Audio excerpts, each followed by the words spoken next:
Hi, guys. Welcome to Podcast 725. If you don't know already, we do every 25 podcasts, because we do about 100 a year. We do a live stream right here on Test Drive Videos. So thank you for joining us. And all of those 25 podcasts are question only. Now, the weird one is the 50 interval. That's the no cars. That's all the questions besides cars. That's madness every single time. But this one will be all kinds of car questions, a few others. We're also going to cover some questions from many of you that are our patrons that posted for the 15-year anniversary video, and not all those questions got answered. So some more will be answered tonight, though I will still warn you, there's no way we're covering them all. It's good. It's going to be cool. It's a good thing. We've covered the bases. Yes, if you have not seen that 15-year anniversary video, it is currently live on our main YouTube channel. But we asked all of our friends from Automotive Media to weigh in, to roast us, or just say something nice. And we still can't believe 15 years have gone by. And then we asked on the Discord to our patrons, hey, what were some questions you would like to see covered? We covered a few of them, but we want to get to some of those tonight, in addition to your questions from the live stream. So thanks for joining us. Really appreciate it. Great stuff. Before we jump in, though, I want you to know that there's 6 days left on 3 t-shirts from our friends at BlipShift. Go to blipshift.com, our partner store. That's right, Happiness Ahead and Daily Triple and Car Pay and DM. It used to be iSpeak Car, so that is still on sale and 6 days left on that. So support BlipShift, and those guys are really good to us. Really appreciate it. So if it bleeds, you can kill it. By the way, that is wisdom from Arnold. Make sure you see By that. the way, there's a new Predator prequel called Prey now on Hulu, where they decided. Have you heard about this? No. Yeah, it's a prequel to Predator. Takes place in the Old West. Sorry. I know. What more movie series can we mine? We can't keep going, so we'll go backwards in time. But it now has a female star. Okay. Who's Native American. So they checked many boxes were checked. Even though I have to say I do want to watch it. But anyway, so I'm actually going to start with a couple things that are not yet on the new questions you guys are asking. I am going to say from Waffleopagus, who helps us run our Discord, he says, what is favorite car you've driven in 15 years? It's the impossible question. And it is kind of impossible because there are so many great things. However, I did have this thought, and I know it may seem like a foregone conclusion, but I really have come to this in the last week or so. I really do think my favorite car in 15 years is the Lotus Elise. Is it? There's been plenty of great things of which I could list, but every single time I'm in that car, a car I own, every single time I'm in that car, I'm just like, nothing's like this. Nothing is like this. Yeah. So, there's many things about it that are sacrificial, many things about it that are not amazing, but it's just, I never get in that car and I'm over it. That's a good thing. Yeah. It is your cul-de-sac car. You can never get rid of this. That's what you understand this. Yeah, I know. Yeah. Selling it is not an option for you at this point. That's become clear, it seems. Yes. Yeah. I said on the 15-year video, it was that Formula One car that we drove that is owned by our friends at Grillo's Garage. They pulled 3 cars out of their collection for us to create that video. It has aired 2 weeks ago on the Motor Trend cable channel and coming soon to YouTube. Cannot wait to share that episode with you because it was a track day with us and them. And it was a very, very special couple of days to shoot these cars, get in it and experience stuff we've all thought, okay, I know what it drives like. No, you don't. It was so incredible. And so thanks to our Grillo sponsor, those guys are amazing and they become genuine friends. We had a podcast with them, episode 699, I believe it was. And we were live in Richard's office with Richard and Nick. And it was just great to talk about cars. And we realized that's just everybody's outlet. This is what we do. Yeah. We just talk cars. We just, all the people time. Have this need and that's why you guys are here. So thanks for joining us. Really appreciate it. Great. Am I going to invite my son and wife back on the podcast? Mike asks. My son asks regularly. Does he? He's like, Dad, what's another event I can be on the podcast for? I'm like, easy there, big fella. Yeah. And my wife might come back. I mean, we didn't necessarily want to make it an every year thing, every Valentine's, every Father's Day. Right. But they both are interested in being on. Thank you guys for the interest. And I think they will be at some point. We'll see. We'll see what the story is on that. From the 15-year questions off of Discord, Monsoon asks if we think Renault, Alpine, and other French automakers will ever return to the U.S. domestic market. Well, Stellantis has been brought upon the world. We've been blessed with the Stellantarians to bring hopefully the PSA cars back, Peugeot, and we'll see. They've made noises about that.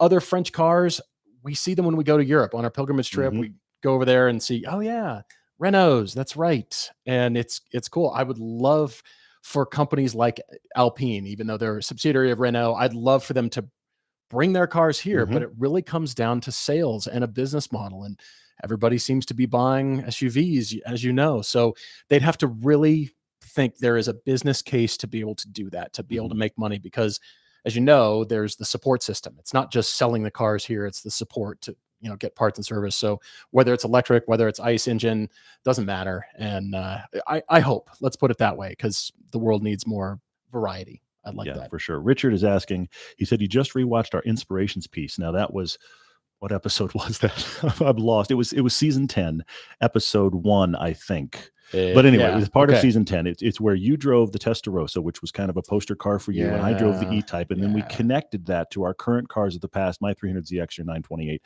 And he's asking, now that we've driven them, would we own them? The hero cars, the inspiration cars. And I have to say that I would love to own an E-Type. I really, really would. There's a couple major problems, besides the fact they're quite expensive, and that's not really in the reality. I am aware of the fact that I am not a wrencher. That's not where I want to put my time. It's not where I have skill. And older cars take a lot more care. So I'm not going to be working on it myself. So who am I paying to work on it? That scares me about an E-Type. The secondary thing is I would instantly have to modify it because I am too big for the car in stock configuration. So now I have two things that instantly make me go, I really want one, but do I want to own one? That's a different level right there. Yes, I would love to. I don't know. I also have come to the realization, and our cars of the past has kind of helped me with this, even though I'm thoroughly enjoying it, and the 300ZX has run really well. I've come to the realization that I'm not a guy that wants to own a project. Okay. And I'm not a guy that really wants to own a really old car. Okay. Now, the 300ZX is, you can look at it two ways. On one level, not that old. On another level, it's old. Yeah, it's oldish. So I always have that kind of awareness. And driving that car, which I thoroughly enjoy, I keep thinking, this may be the outer limits for me on old cars. So you jump another 30 years back to an E-Type, which I think is really sexy and incredible to drive. But do I want to own that? That's a struggle. That's a genuine struggle. Takes money and time and effort. And I think of Testarossas, all those older Ferraris, and you think, I would never own those because you have to take the engine out. Hi, 928 owner here. Yeah, you are. Kind of been there, done that. And I would love to have a Ferrari, but the engine out by a really trained factory service tech, somebody who really knows what they're doing, for a flat 12 engine, that scares the daylights out of me. The bill scares the daylights out of me. I'm experiencing at a medium to low level as far as old car ownership is concerned. It's not the classics, the Jags, the old Ferraris, that kind of thing. But you're still experienced plenty of scary. I think, honestly, already done the engine out here. Honestly, in about 6 months or a year, we need to be back on Matt Farah's podcast. Hi, Matt, by the way. And we need to, I want to sit there quietly, which is hard for me, and have you and Matt compare war wounds on your old cars that you bought. I've got wounds, but he's paying the bills. His he's paying the money. is just staggering right now. So that's really amazing. Yeah. Man. Let's see. Questions. I'm going to jump over here to the stream here. Chris Newman, our friend Chris up in Montana, asks if you can mod a car into preciousness. Yes. I think you can. I think you can drive it eventually and then do so much to it. And I think it has more to do with cosmetics than mechanics, because I'm still sorting out the 928 as of this moment. It's getting Bilsteins and a new air conditioner system, because you can't just recharge an old air conditioner. You either have to convert, but then you have to do all the new seals, because 40-year-old seals on an air conditioner is really questionable. So that is happening, which I'm excited for our upcoming cars of the past three, trip number 3. And past that, if I start doing too much cosmetically, restoring the dash, all the stuff, even though it's still got a lot of miles on it and we're driving these cars and that's what they're built for, I think you can. I think the answer is yes. And then it's got all the miles we'll ever do. I've done the road trips and now I've got it sorted. Don't do anything else. I think that would be the wrong move for me. I need to keep driving it, keep it maintained. And that just means keep pouring the dollars into it. Did you see that Matt asked exactly the follow-up I knew someone would ask when I mentioned old cars and loving my Lotus? He said, what happens when the Lotus becomes old? Matt, I hear you, and you may be right, but I will say this, though.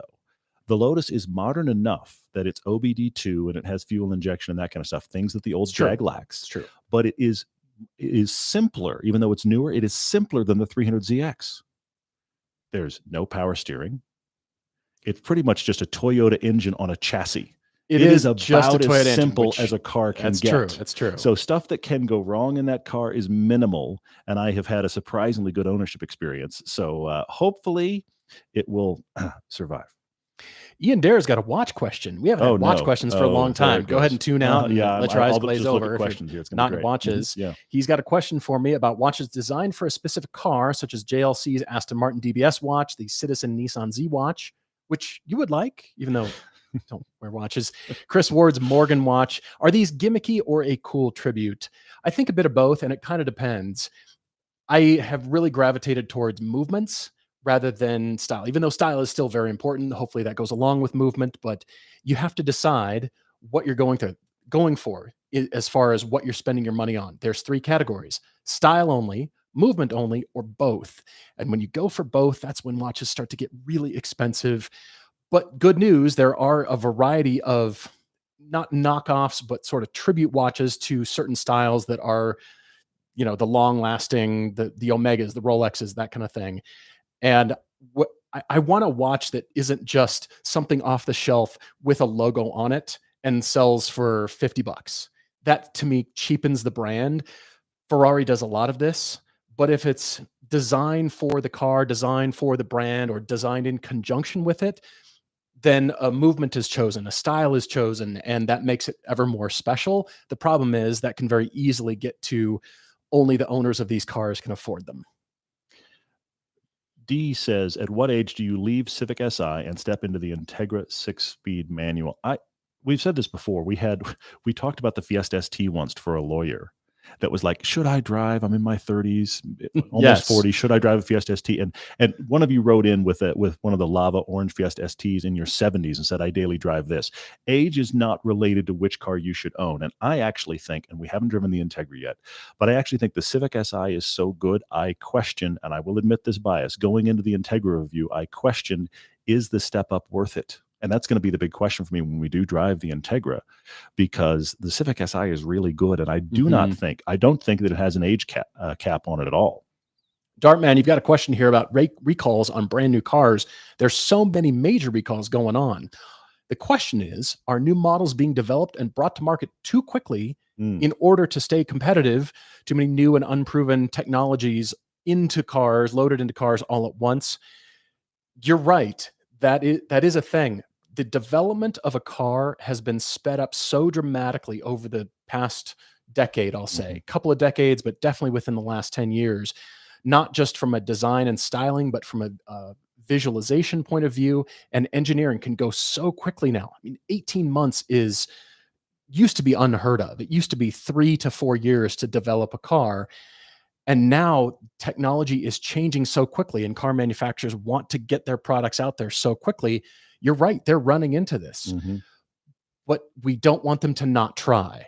If there's car manufacturers that aren't doing this and taking advantage of new manufacturing methods or putting new tech or developing it and saying, all right, we've tested this as much as possible, it hasn't let us down, we're calling it good for our standards, for our company. Great example is Toyota putting that BMW engine that's in the Supra. We've been told that BMW engine has been through all of Toyota's engine requirements. That's why they put it in those cars and sold them as branded Toyota products. I think BMW is just an engine showroom. Other manufacturers come in and walk along, pick an engine. I actually think the BMW designers and engineers go, you're not wrong. That one, let's put that one in something. You're not wrong. But once all those components pass what their checklists say, then okay, they should be able to confidently put them in there. Ultimately, car manufacturers don't want these recalls.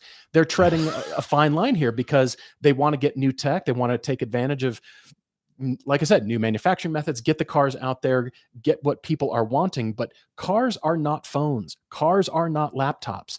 And I think the general public expects that now, especially with how quickly electric cars are moving and electrification. Well, yes, that's all moving so fast. We expect the new model within a year and a half. That is almost unheard of. It's crazy fast. And here's the other thing that's happening that Tesla's getting away with, and I'm wondering if it's going to happen with electric cars in general to some point. And that is, Tesla has gotten away with, but it's okay that it broke because it's beta. Yeah. And when we have a technology that is not an old technology, like an internal combustion engine car, we just kind of accept, to some degree, we accept little bugs because, oh, it's cutting edge and new. And I'm wondering if electric cars are going to be, because they can do software updates and that kind of thing, are we going to be more forgiving across the board on electrics, or is that just a Tesla thing? But we expect traditional cars to just run and to not have failures, but yet we're doing a blind eye thing to electric cars, or even your phone does some weird thing. You're like, oh, it must be a software glitch. And you kind of, you don't like it, but you're like, oh, it just happens. So if cars become like phones, your phone enclosure doesn't change. It operates how it operates. Everything is internally done. Tesla Model S's are well over 10 years old. I know. Yeah. As far as the door stampings and the roof stamping and the body panels haven't changed. They've done the refresh for the taillights and front and rear clips. Those are low investment in terms of car manufacturing. Those are low investment. So that's an easy thing to update. But what has changed over the years is all the motors, the batteries, the tech. The wiring harnesses were probably pretty similar. You can use still everything, upgrade the interior a little bit, but we've still have the same shape and pretty much the same look for over a decade. That hasn't changed. True. Yeah. So if we want the fast to market, here's the latest tech, we have to be okay with the exterior enclosure not changing, leaving it still because it works, and don't break it. I see that. Yeah. I've got a story for you. And that is about the Crown Victoria and Mercury Grand Marquis. Remember these cars, taxis, cop cars? Yes, they were around forever. Endless. They were around so long. I had a friend from Ford, worked for Autodesk and helped out the Ford engineering studio. He said the tooling on those cars had been around so long, there was slop in the tooling because the tooling was worn out. Sure. And new cars went together with kind of loose body panels because they had used it and made so many of those cars. There were bits and pieces on new ones that didn't quite align properly because the tooling was so old. I went, are you kidding me? But it wasn't worth Ford's time and money to build new tooling because they were going to phase those cars out anyway. So it didn't behoove them to make new tooling to keep an old model going. They just kept making them. Like, unbelievable. M. Simmons AZ is trying to catch me out. He says, Todd, which car looks best in white? And I have one. Okay. The original BMW i8 was first shown in white with some like 2-color blue red accents. It was the other 2 colors. It was the colors from their M line, you know, the 2 shades of blue and the red, but it was a white car with black, all the swoops were all black. So it's like Stormtrooper spec with the blue and red accents on it. And I've never seen that car look better than it did in that white spec. And every time I see one of them, I'm just like, that just looks right like that. As much as I hate white, granted, it's got a lot of negative space on it, which balances it out. But that's by far my favorite. Okay, I'll give that to you. Our friend Hal Bullock asks about a new vehicle. He's taking delivery of a new vehicle end of September. What is the first wash protocol or procedure? We would advise definitely ask your dealership to not wash it, because part of the prep is to just get it clean. And they don't really care about getting it clean to good standards, let's say. They just want to get it clean and out the door, and it's part of the checklist as far as delivery is concerned. My first recommendation, if you allow them to pull the plastic off and do that, please tell them to not wash it. Take it home, wash it with Griot's products. You can do the foam cannon to start with, or you can just give it a nice wash with their car wash soap. So that way you're not introducing scratches first thing. Yeah, do it yourself first thing for first wash, and then ease into a washing schedule. Ray Lee is saying he's glad he met us at Redwood. Glad to meet you too, man. And it was cool that your M5 got to be in that East Coast piece. I'm glad we had at least a quick shot of it. But he's asking me, is my Elise just a faster version of his MR2 Spider, or are they different? Because he has the Elise engine in his MR2. This is where this is going. They are different because the Elise has a significantly lower seating position, and it's very different visually, and it feels more exotic than the MR2. The MR2 has a very mundane seating position by comparison. And now, granted, my shifter's been a little bit changed. I've got different cabling and different engine mounts, which helps the shift feel in that Elise. But the shifter is actually a lot better in the Elise as well. So it does have a more exotic feel. Even I'm not denying the cheap version of getting an Elise is you do the MR2 with the engine swap, and I see how you get there, and it is still really, and I love driving it, but the Elise has a specialness and a because of the seating position, it has an exotic feel that the MR2 can't quite get there. question on here. I'm looking for it. Scrolling back up about Porsche and Red Bull joining forces into Formula One. We've touched on this a little bit before, but you realize that Red Bull has bought the remnants of the Honda engine program and started a different company using that technology called Red Bull Engines. So they already build their own engines. They are a manufacturer, if you can believe it. It's all the leftovers of Honda, but that's still great stuff. And so now clearly they're doing well. But now they have so much money for Porsche to join. Porsche can offer a lot of racing technology and a lot of experience. I'm excited for Porsche to be back in the top level of racing. Not that Le Mans isn't. I would love them to continue in Le Mans. They seem to dip a toe into the pool, and they've got the winning car, and they know it. And we'll just grab a few championships and then kind of hang out. We're here for trophies, and then we're leaving. Okay, much. Yeah, that's really we'll all. Just do 3 years in a row to grab all the Yeah. trophies again, and then you guys can screw around, and then we'll be back in. Our guys just built a new Porsche designed trophy case, and it's empty. So we got to fill that, and then we'll leave.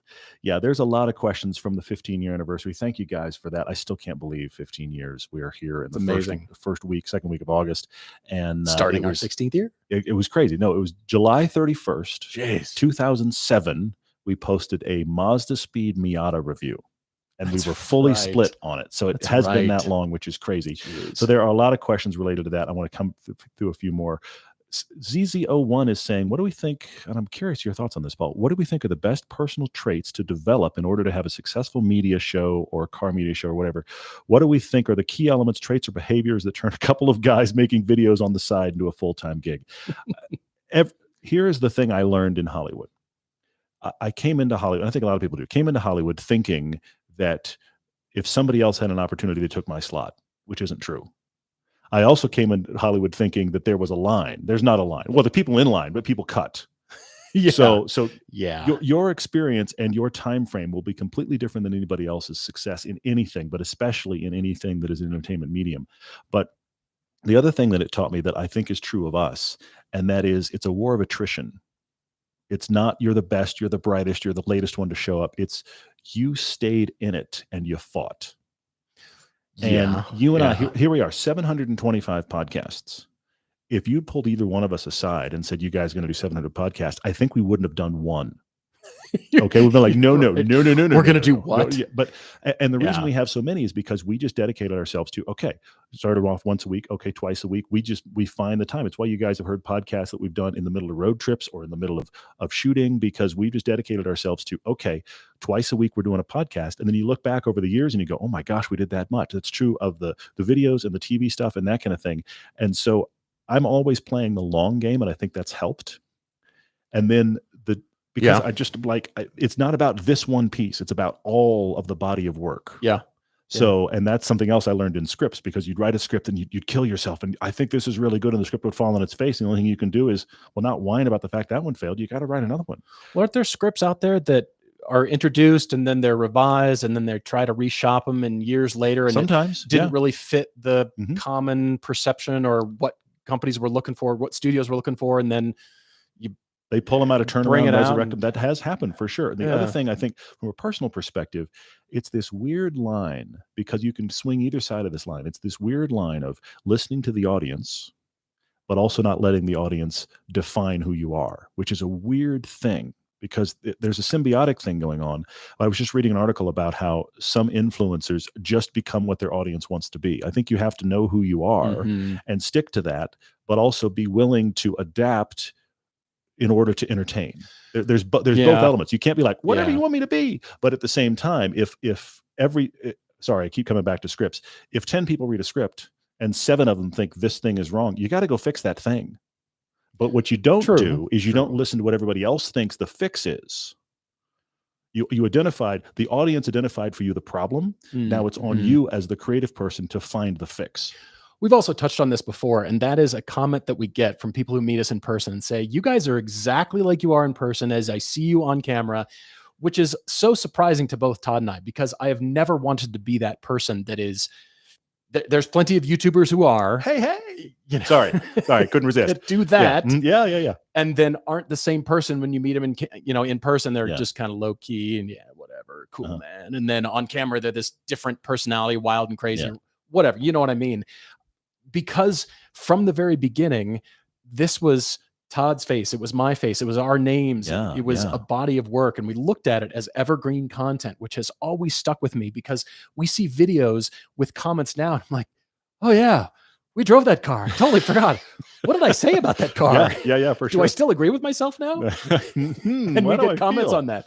So hopefully that is long lasting because cars last a long time. You keep them running. They're still being shopped by people now and still finding those reviews. And we want those reviews and what our opinions were about them to be valid now as they were then, and give a long-term, and we're still the same people. But it's always surprising to me. Like, you guys just are pretty much the same as I've seen you. Like, I don't know else how to be. Yeah, I don't know another way to be. I agree with that. Skylar's doing a super chat. Thank you for that, man. He's saying, what's the worst hotel we've stayed in during a road trip? He said he actually walked out of a booking once losing his money. Worst hotel? That's actually a good question. I don't know. Maybe it's just because we're done shooting and I'm just tired. I don't know that there's ever one we've left. We're so tired. It's like, whatever. Does the key work? There was one when I first moved to Utah. It wasn't even on a shoot. When I first moved to Utah, we were driving and everything about the day, with the rental truck and everything went longer than it should have. Everything took longer than it was supposed to. It was all disastrous. And I had our old dog Sierra with us, and we were moving, and we were trying to find a hotel where it was okay that we had her, and we just needed to crash. It was like midnight, and we had trucks, and the hotel was nasty. And we were all like, and I don't care. I do remember that hotel. It was like, oh, this is, okay. We're just going to sleep for a few hours and be up and moving again. You had a good time with your family at Circus when you went through, and that was not that we didn't stay there. That was for the number. We didn't stay there. That was a whole separate thing. Yeah. Cheap Vegas hotels is let's not do place to go. Let's see. R Diamond asks if some cars are more approachable than others. In the 4 months he's owned the Stinger, he's had a dozen people approach him to talk about the car. Same with the GR86 he rented, but no comments on the Genesis. I think so, because there is a public perception about certain cars. Hopefully those are broken. Stereotypes are broken once you talk to the owner, and ideally Porsches, but about the thing about Porsches. However, with these two cars, nobody really has an idea of what to think about them yet, and doesn't know who are the people that own them. They look cool. They look interesting and fun. Who's the driver? I just want to kind of know who bought this thing. What do they get out of this car that I think is interesting for a myriad of reasons? So I think, and those two are kind of new. They don't have a legacy like Porsche 911s, like Corvettes, like BMWs. They don't have this long-term thing where I know exactly. I see a car and I know exactly who that owner is. Yeah.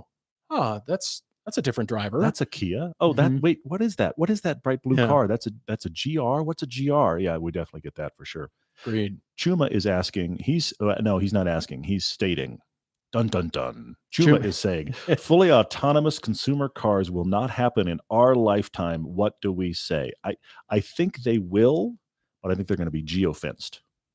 In cities, in downtowns. You're not going to have a fully autonomous car that you could go anywhere in.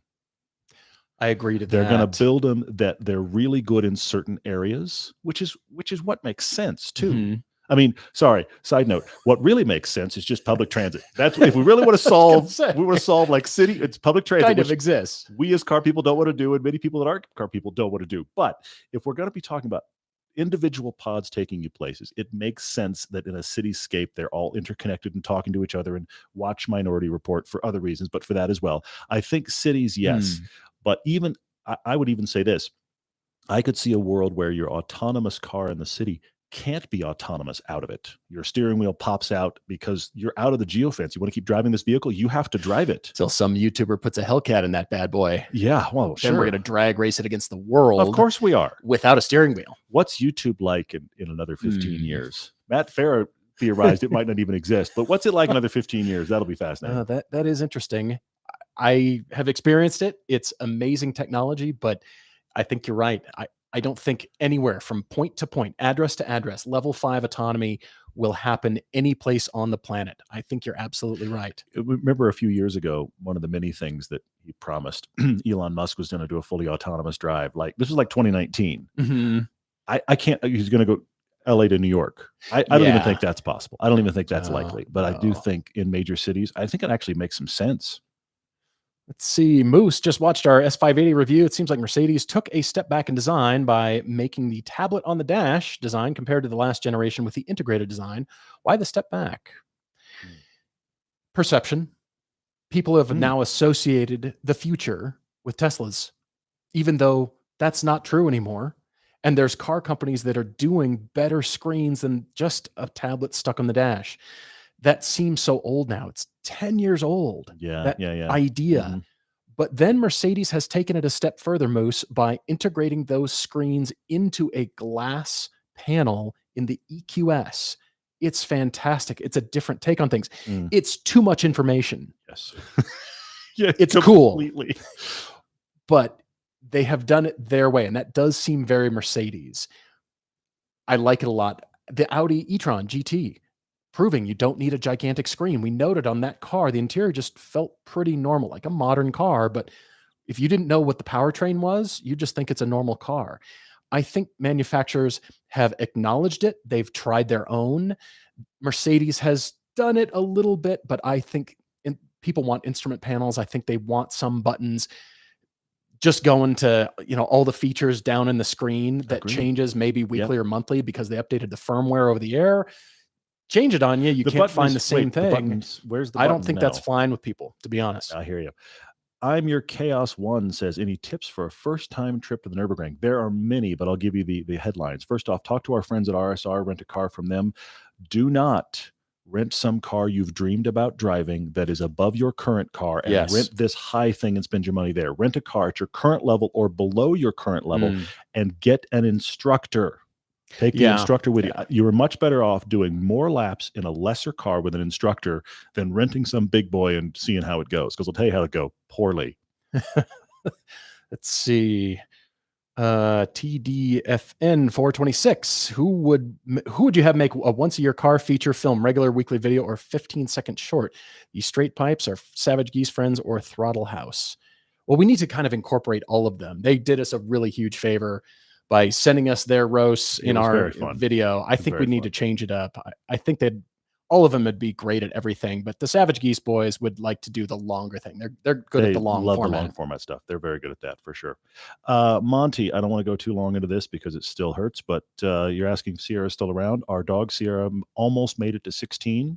It's amazing. She was awesome and clear-eyed the day that we had to let her go, and it was very hard, but it was for the best. It's rough. It was hard though.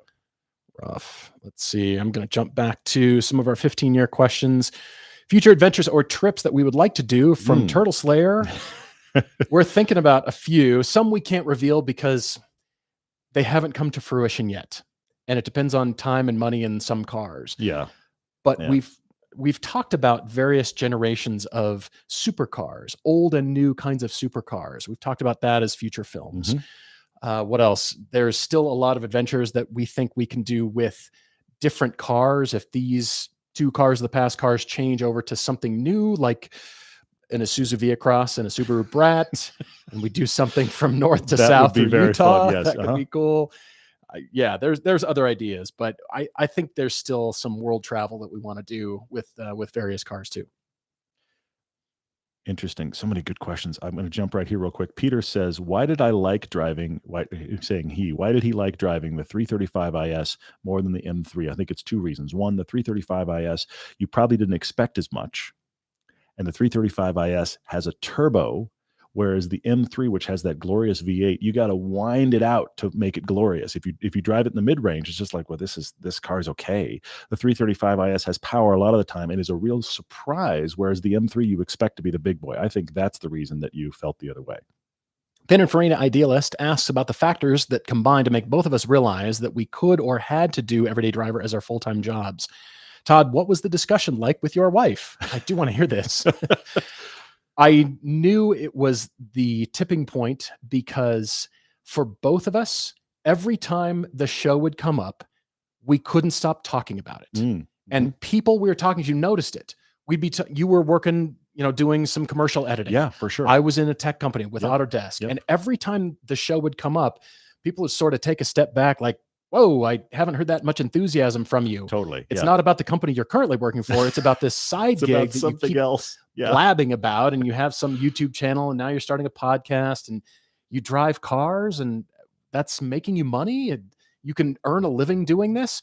So when too many people started doing that and my tech company moved on from me, I decided, you know what? If I get another job, if I'm buried in a tech job, you know, you're doing film editing or we're buried in that, and we couldn't devote the actual time that we talked about to devote to the show. Because we'd always say, well, if only we had this amount of time to go take a week off and it wasn't vacation time, we just reported to nobody and we could go film and not be bothered and do our thing. I wonder what that would be like. And here we're doing it with the Cars the Past road trips. It's crazy that we get to do it for a living. I kind of can't believe it. To answer your question, how was the conversation with my wife? She actually mentioned earlier when somebody said she'd be back on the podcast, she was like, yeah, I'm game. So she's watching. So I have to be careful. No, I'm kidding. I have had 2 major transitions in my work life in the time we've been married. And she has been incredibly supportive of both, mainly because she has to live with me. And in both cases, she could see the stress level and she could understand that even though the jump was hard, the person she was married to and living with would be better served by that jump. And therefore, her life would be better as well. I mean, when we actually jumped, I actually left Cosmic, the place that I was editing for, which I didn't have any problems with. It was a good job. But it was because we saw the TV show coming and we saw the sponsorship coming. And so we had the ability to take that step. Now, that was a bigger step than my prior jump out of New Line, where we didn't have a son and we didn't have a mortgage and that kind of stuff. But she could see how much I was working around the clock between going to a full-time job and then we were shooting on the weekends and I was editing at night. And so she could understand how a lot of the time would come back. And even though it was genuinely very scary for us, but she was like, yeah, it makes sense. Yeah, but for what we do with the show, there's never something not to do. It's constant. It's ongoing, whether to get a video published late at night, getting podcasts edited, getting test drive videos done, Todd staying late, and, you know, holidays being affected, your holidays through Christmas, you know, because of the TV seasons. There's always stuff to do, but I think we've embraced it because this is fun. This is what we get to do. And our audience has come alongside us and said, guys, keep making this stuff, keep doing what you're doing. And that's very encouraging, regardless of the amount of YouTube views we get or don't get. It doesn't matter, but there's a deep passion for it that people noted, and it keeps going at this point. Very true. And the other thing that actually, this is going to sound weird because we've been doing this for so long, but I started noting this and bringing it up during our shoots in the last 6 months, maybe year. And that is, I started noting the fact that I have never had a job where I've laughed so much. That's good. You and I laugh when we do the podcast. We laugh on every single shoot. We just laugh doing it. There's plenty of high stress, late night moments in editorial. But when we're doing production for the show, be it the podcast or otherwise, there's just some ridiculous moment where we can't get anything done. We're just laughing. Well, a lot of times. And I'm trying to think about any other job I had where that ever happened, ever. That's true. When Chance is editing, he's pulling selects and editing interview. And he'll take a screenshot. Be like, you guys are idiots. Or you're having too much fun. Or what noise was that just came out of your mouth? Look at this clip. And we're all laughing via text. And it's stuff that, you know, it's behind the scenes kind of things. But we're like, oh, yeah, I guess that is me. I guess I did kind of say that. Well, and you and I do that thing that you do when you cram for a test, okay? We take in so much information before we actually go on camera that there is, to some degree, there's like a flushing of that when we're done on camera. And so then we get into edit and we've forgotten some of the things we said. We'll come across something and be like, oh my gosh, I said that. That's clearly me. Okay, that's going in, or that's really never going in. Both happen for sure, Off the 15-year questions, Gomper asks about the experience that we've gained in the last 15 years. Which cars have we significantly changed our opinions about? Other than Maserati. I was going to say, there's an obvious one there. I'm a fair weather fan. I'm a full-on fan. You're a full-on fan now, Except for the Levante. What's the new one called? I forget the new one, brand new mini SUV that's the Macan Fighter. It's a blind spot in my life. I think that's interesting. I'd like to drive it. The MC20 is something I feel like I need. Oh, you need. Okay, good to know. Excellent. I'm not sure how we afford that, but excellent. Good. However, Mercedes is a car company that I ignored. And early on, we got a lot of comments. Why don't you guys review more Mercedes-Benzes? Because 10 years ago, it was part of the decade just prior when, you know, the aughts, when I didn't think very much of Mercedes. They were fine, but they just were a symbol. They were a badge for people with money, and you go buy a Mercedes and it's just fine. And then they started to get really interesting. And one of the few that we drove that had that new MBUX system, it was well laid out, very thoughtful. I thought the build quality was excellent. They drove well. I just had this perception of Mercedes that was always like kind of middling, boring. They're well built and you're buying it for the TriStar badge.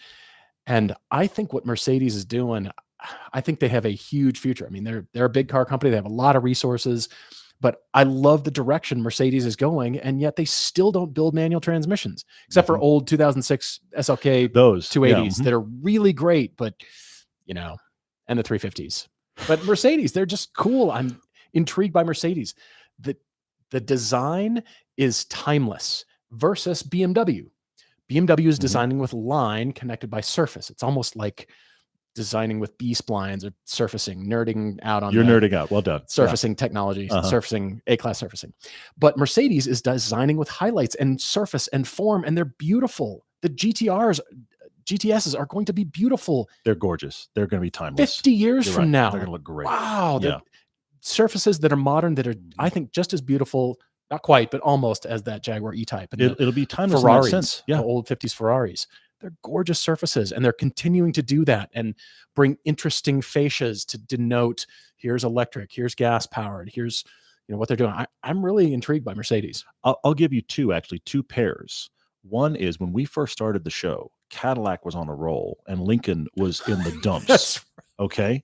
Lincoln had nothing. Our joke about Lincoln was Lincoln, nothing to see here. I mean, that was the tagline. The joke was because we were at an auto show. I think it was the LA Auto Show. Yes. And on the media preview day, everybody had displayed all their cars except for Lincoln. And we walked by the pavilion and they had rented a huge floor space. Yeah. And we're just going, where are all the Lincolns? Like, this is media day. You should have some product out there for people to look at. There's nothing. And so Cadillac and Lincoln have kind of swapped personalities.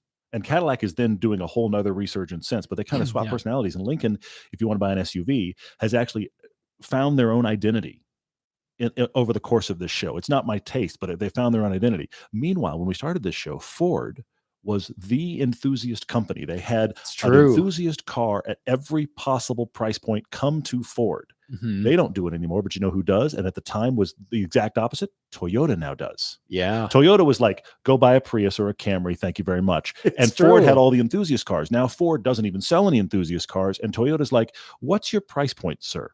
Can I find you an enthusiast car? That's true. Who knew? Although Cadillac has split again. Yes. If you haven't looked up the Escalade V, I dare you to go to the website and look at the V series. Yourself. They start at $150,000.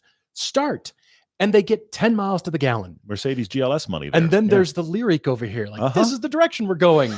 Would you like a Blackwing anything with a 10 miles to the gallon kind of engine? Here you go. Here's two offerings. Angel Rivera says, as a super chat, thank you, man. He says, favorite high-speed commuter with a stick shift.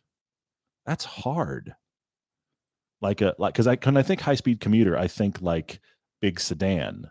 Okay. So now I wonder if it's like Aston Martin Vantage with a stick, right? Yeah, maybe. Because what I want to think is like a big sedan, but those will typically come in stick shift. So I'm going to go with the Vantage. That one I'm a little bit about. What about a highway EV commuter? What's favorites there? I have not yet driven the Lucid, but granted, you're putting a price on it of up to $55K, so that's not going to be a Lucid. Okay. Okay. Highway commuter. You know what? The Bolt is much better than people think it is. I'm going to come back to the Bolt. The Bolt is excellent. The Lyric actually was 65 grand loaded and felt like it should have been 80 or 90. That shocked us, which actually makes me think that the Blazer, of all things, might be interesting in EV form, even though I wish that every EV on the planet wasn't an SUV, but that has promise as well. But the Bolt you can get a deal on and is an excellent car for commuting. If you haven't seen Dan Neal's review of the new Bolt EV, he is the only Pulitzer Prize winning automotive journalist that I know of. He writes for Wall Street Journal. He just reviewed it and he was freaking hilarious, as he always is. But he was sort of referencing the old Bolt, like GM's kind of freaking out about the 2 years of battery fires and we did it differently and please buy our new Bolt. It was really well written, but I always laugh when he gets a hold of cars. Doesn't matter. I mean, he'll drive McLarens and then he'll drive the Bolt EV. But yeah, he had good things to say. So we need to drive that soon. Oh, man. Has there been a moment, Austin, has there been a moment throughout the years where working in the car industry made you lose your interest in cars? How'd you deal with that and adjust your program to combat that? Austin, this happened to me with movies.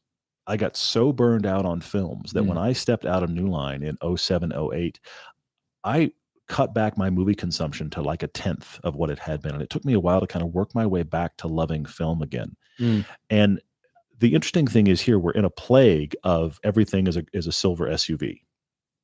So what the challenge has been for you and I on test drives is what makes this one unique, different, surprising, good or bad. So because in its shape, it's just a silver SUV, but it has made the really good cars, the really good sports cars especially, even more celebratory. Yeah. The struggle that I have had actually has been the YouTube ecosystem has probably burned me out on cars more than anything. But the cars themselves, I understand what the SUVs are for, and we drive them kind of with that headspace. But then things like the 86 show up, or the Super show up, or the new Z show up, and you just go, really? Now you're dropping this now? And that's, I mean, you got to have a party because I can't believe it exists. Elliot Manning, thank you. It is the Maserati Grecale. That sounds worth it. That sounds worth it. Yeah, I'm not sure about the name, but I have to see something in writing. I'm a visual guy, so I can't just hear it.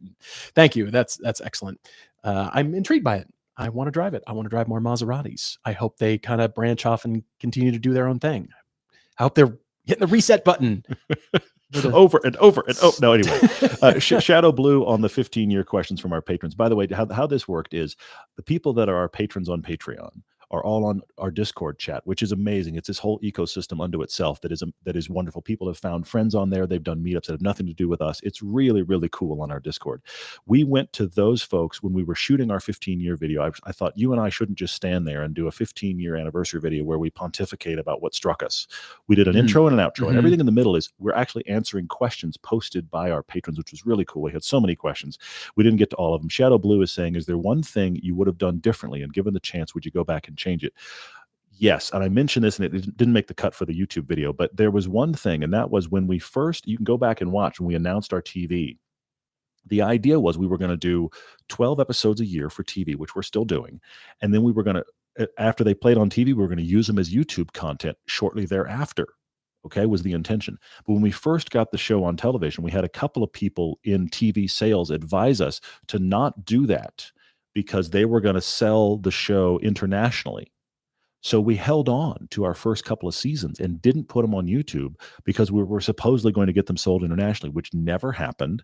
So then we were like 18 months, 2 years behind on dropping these TV episodes onto YouTube. I wish we had stayed with our initial plan. I think it would have helped our YouTube cadence. We've been on the same trajectory for 15 years, no matter what we've done, good or bad. So probably wouldn't have changed anything massive, but I would have liked to have stayed in that cadence because when we started catching up, people were like, this is old content. We're like, I know, it's just, this is our chance to get it out. Now we're actually in a fairly good cadence. So I'm glad with where we are. And just think, YouTube won't exist in 15 years. So we'll be doing this on some other new something else. platform. What's funny is that every couple of years, some venture capital group gets together and goes, we've made the new YouTube. Like, no, you haven't. We're going to break you. No, no, you're not. Same thing with Tesla. No, nope. This is the new Tesla. We're going to beat Tesla at their own game. And no, you're not. That's not going to happen. Hal says, Paul, I've heard Todd talk to everyone at gas stations about his Z and Lotus. He experiences the same thing with his Fiat X19. Such a tiny car. Yeah, and very rare. His question is, do I get people talking to me about the 928? I would like it more if they did, I suppose, but I think I've seen people glancing at it, but I'm not there to, stand by the car and wait, like, want to know anything about my car? I'm here to answer questions. Anybody?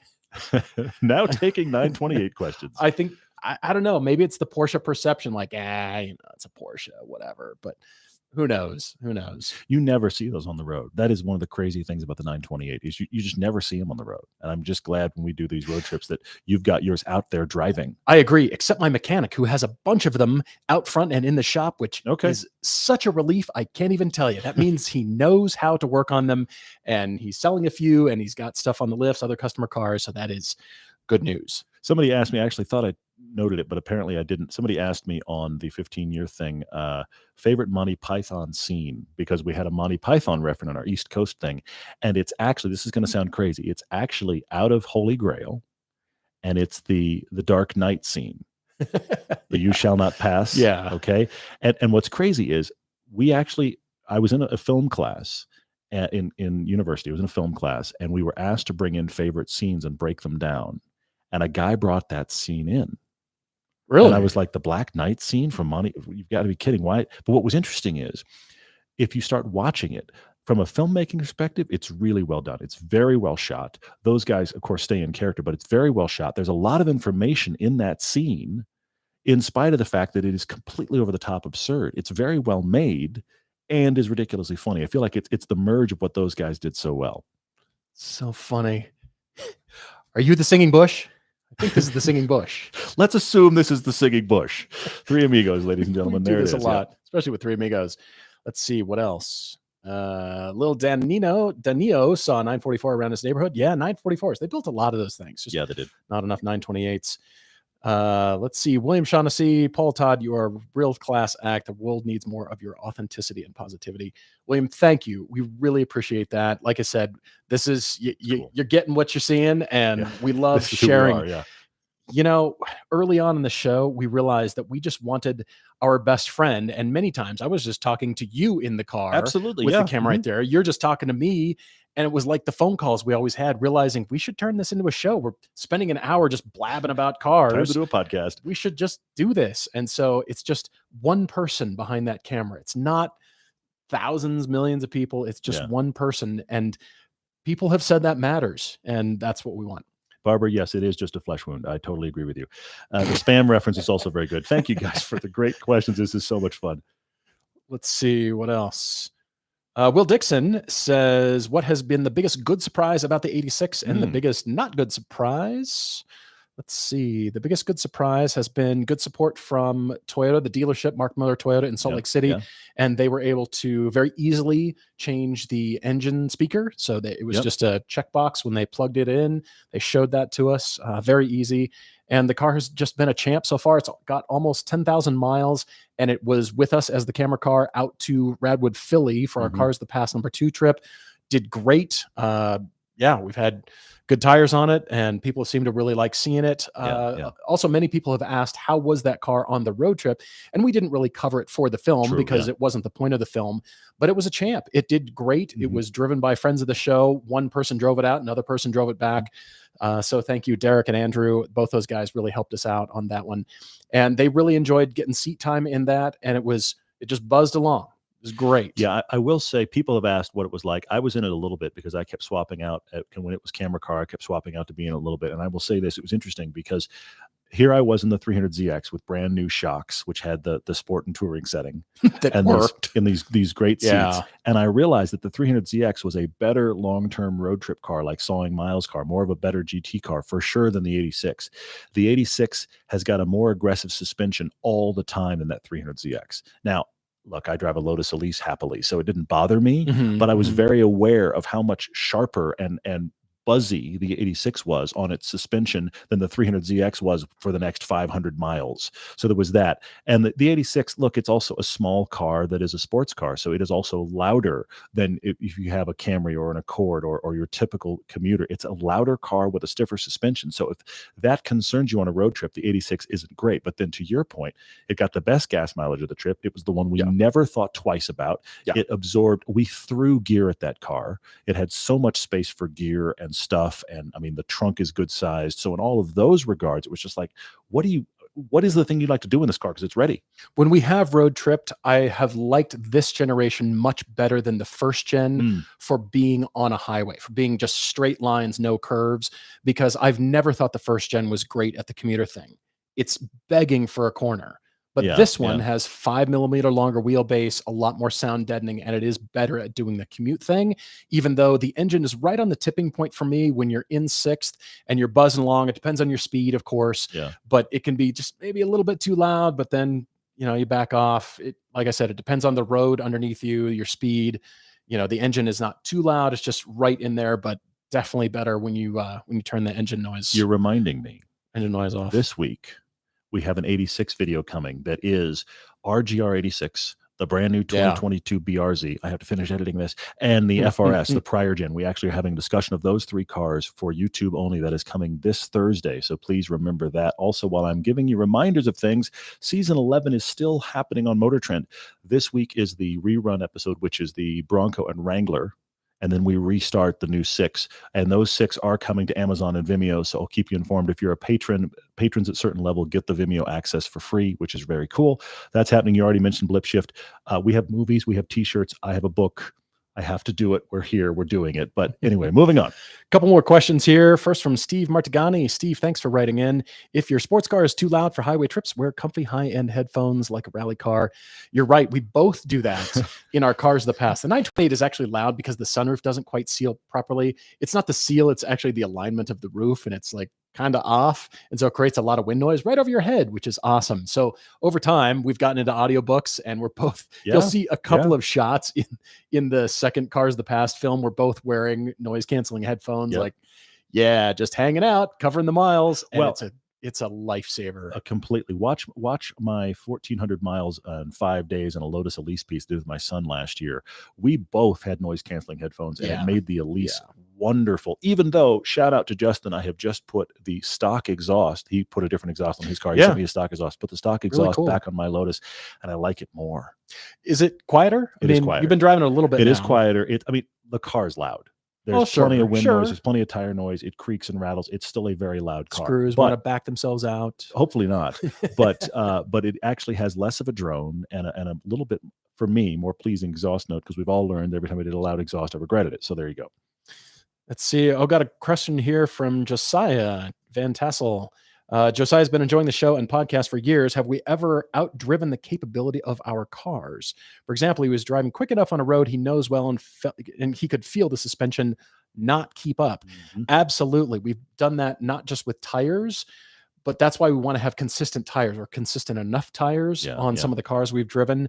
That's not always possible before a shoot to get, everything apples to apples. But yes, absolutely. They're cars that feel like they are designed for taking the corner that you know best and taking it at a much higher speed. We'll get done with some of our roads and say, I just did that faster. We've experienced that on track a lot. And on track, of course, is where everything is revealed, because not just engine power, but various cars will get out and say, that was the fastest I've ever done that particular lap time, whatever track we've been on. So absolutely, the answer is yes. And you know it when you take just one corner in a car, you think, well, that was different. I like that better. Mark, you're asking, how do you get a signed copy of Paper Father? Thank you for your interest. I did a author Q&A thing when I first released the book, and we allowed signed copies prior to that. Send me an email. We'll see if we can figure it out. We'd have to just put it together. There's not really a procedure for that, but I'm happy to talk it through for sure. Ahmad A is saying, now that the market is cooling, are there any cars that we're eyeing for personal ownership? I have a 928 that I'm still dumping money into. So okay. There's cars that I've thought about that I've wanted to replace the Cayman, and you've heard me before. I've made noises about selling the Cayman GTS. At this point, I've realized I love it so much. I loved it too much. And when I did my update, just the recent long-term review, if you haven't seen that, that's on the main channel. I really love how it drives, and it's such a great balance. However, I'm listening. I am listening. This is new. This is new information. Well, no, it's just it has to do with the fact that we went to Germany and we drove some very special cars. Yes, we did. Thanks to our friends at RSR Nürburgring, they put us in all of their hot GT Porsches, and that is a film that's coming. There's lots on the road and on track, and it includes the GT4 RS. That was a day. Yes, it was a day. Chuma's asking about updates on our remaining Cars of the Past road trips. We are about to go north to Glacier National Park through Yellowstone. It's gonna be a really, really cool trip. There are new fun gags. There are new costumes. We're doing the whole thing again. we're doing that very, very soon. That piece will come out in a couple months. We were trying to think of Yellowstone gags, Yeah, the problem is that Yellowstone's harder than you think to recreate. Anyway, but I know. But we did get that question one time when we did the Cayman Generations piece, when Yellowstone was still being shot in Utah. Oh yeah. A truck driver pulled over and said, "Y'all shooting for Yellowstone?" That was like With this? With What Porsche what are you Caymans? talking about? Of course we are. Yes, what are you exactly. thinking? Yeah, but so we're doing that. But then we have been debating dates for Texas because South will actually be down to Texas, related to Coda, and there's a really cool road combination down there, so near Austin. That's going to be November, Chuma. I don't know when in November yet, but we decided we were debating between October and November because of other things on the calendar. We're going to go in November, so we will keep you informed on that. We're planning to do another meetup in Austin when we're down there. That'll be a dinner only, but we're looking forward to it. Our Utah adventure meetup is coming up soon, which is like 25, 26 cars now, fully sold out. It was like sold out, then we added cars, sold out again. Many of you on the wait list. Keep us informed with the wait list as to your interest, because we may actually try to do 2 meetups based in this part of the country next year. We're trying to do a spring one and a fall one. We're hoping, but it's going to depend on interest. We're also working on new and different overseas trips, but we are going to still spearhead a pilgrimage trip next year. We'll have 12 slots available as we did this year, and that was wonderful. I couldn't believe we finally were back. Well, guys, we'll start to wrap things up. If we haven't gotten to one of your questions, please ask it. We ask for questions on social media on Mondays and Thursdays, usually for release on Tuesdays and Fridays. And we just put it out there. Hey, what's on your mind? Stuff like this. And we really thank you. Quick question or quick shout out to P. Danke saying that he's been a fan since our hot hatch Comparo that featured his current car, the Volvo C30. That's a long time ago. That is a long time ago. He wishes it was a manual, but back then we had to take what we got, and we still kind of do from a press car standpoint. And that was one of my favorite roads that when we were done shooting that episode, I said, we're never coming back here. Because it's like a lane and a half in a place in LA that's gorgeous, but it's like a lane and a half wide. Yeah. It is lots of blind corners. You never know if anybody else is coming. We were like, this is a great road. We will never shoot again. So yeah, I'm glad we survived it. There was one really close call on that shoot. That was early on in our shooting. There was one really close call on that shoot, and maybe kind of go, you know what? No more here. That would be bad. Oh, Mark, thank you for reminding us. Do we ever wear driving gloves? No, don't really wear driving gloves, except when it's cold and you don't have a heated steering wheel. Then it's the ski gloves driving because the wheel hasn't warmed up yet, but not generally, unless you're doing a gag, driving a Jaguar E-Type, or you're on camera and you're an actor in a film. Right? I suppose. Otherwise, no. Yeah, we'll see. Man, there's so many questions are still flying in. Thank you guys. So I'm just reading. Yes, Fobgina. I'm not even going to tell you the reference. I agree with you. I'm glad you enjoyed that. We have not driven the i4 yet. We're looking forward to driving that. The electrics have been hard for us because we get cars out of Denver, and we talked this before. The way they have to bring out press cars, they have to give them to us full, if you will. How do you fill an electric car if you drive it basically a day and a half to get it out here as an electric car versus just driving a gas car all the way out here? So having trouble getting electrics. We are probably going to be doing some traveling to get in more electrics, but we do want to drive as many of them as we can. There's so many. The Ranger Raptor, we'll see. Right. I don't know if we'll get a Ranger Raptor. There's a bunch of off-roaders that have dropped. We need to drive the Rivian. Yeah. We need to drive the Bronco Raptor Super R duper thingy, duper. whatever. We need to drive the new updated Ford F-150 Raptor. We need to drive that. The Lightning, the EV, Hummer EV, the Silverado EV. It worked out so well for EV to be right in the name.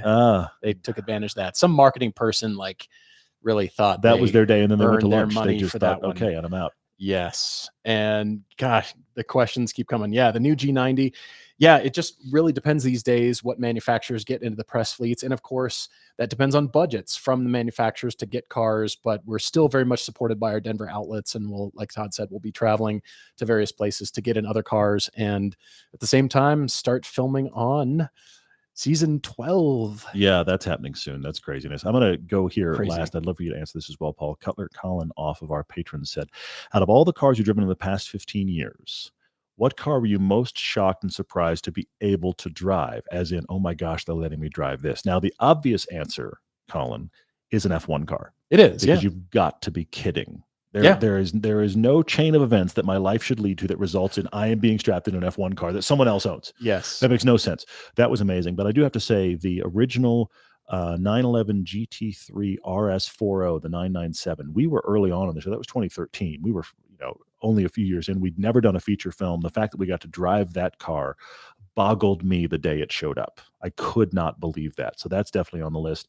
I haven't driven a Pagani Huayra. That hasn't happened yet. The XJ220 Jaguar was on that list. That was good. For sure. You know, early on, it was the Nissan GTR back in 2010. Press I car. couldn't believe Nissan sent us Yes. a high-powered GTR for us to drive, and they went, here you go. Yeah. Do good things, do cool things, and say nice things about our car. And we've had a great relationship with Nissan. So thanks again to them for their support. We have a great relationship with all of our car companies, and we really love that. We work hard on that. So we want to drive everything as much as we can. I mean, not all the boring SUVs, but all the cool stuff. We're going to drive, but we're going to drive. This is what the Test Drive Videos channel that you're on is for. It's for the everything. And it's always the two of us in the car together. It's very much like the podcast feel, which is why Wednesdays are now audio from some of those are actually happening. But we have all of the SUVs, everything they will send us, we will put on that channel. Then of course, the main channel is reserved more for our cars of the past or our special series like the GR86. And then our TV stuff drops there as well. I do want to let you know, we have this 86 video coming up soon. We have the Z versus 86 versus 370 that was just last week's TV episode. That's coming to YouTube soon. We have that Porsche GT film. We have the Cars of the Past series ongoing. We have the M240 coming up. There's stuff. The F1 episode is coming to YouTube. It is. Cannot it's coming wait as well. Yeah. And this week, the Toyota Sequoia drops. I realize the embargo has passed and everybody's released their Sequoia videos, but Toyota was kind enough to bring me out to Texas.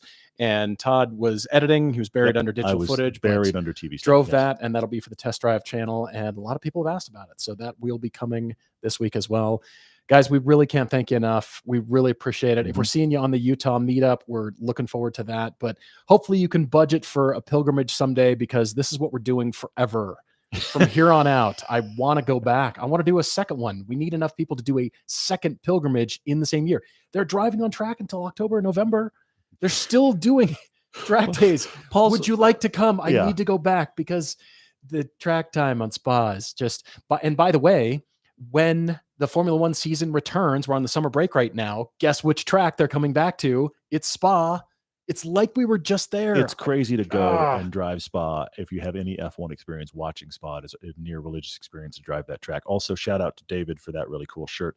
I have to mention that. And then Mazda Man 09 is asking, which hot hatch is better from best to least? Veloster in, Focus ST, Mazda Speed 3. I would say Veloster way out front in first, Mazda Speed 3 behind it, and Focus ST last. Agreed. I'm answering questions fast now. By the way, you did ask Racing for the Sun. I mentioned it in text, but do we post a podcast to iTunes and everywhere you get podcasts? This podcast is available 3 times a week now. Yeah.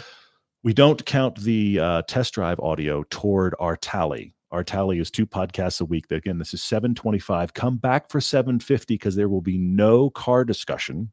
It will be, those questions are always madness. But thank you guys for all the questions, for joining us. This is so much fun to do. It really is. Big shout out to the professor from Auckland, New Zealand. Thanks for joining. Clearly all over the world. We really appreciate it. Great. We're always looking forward to next time.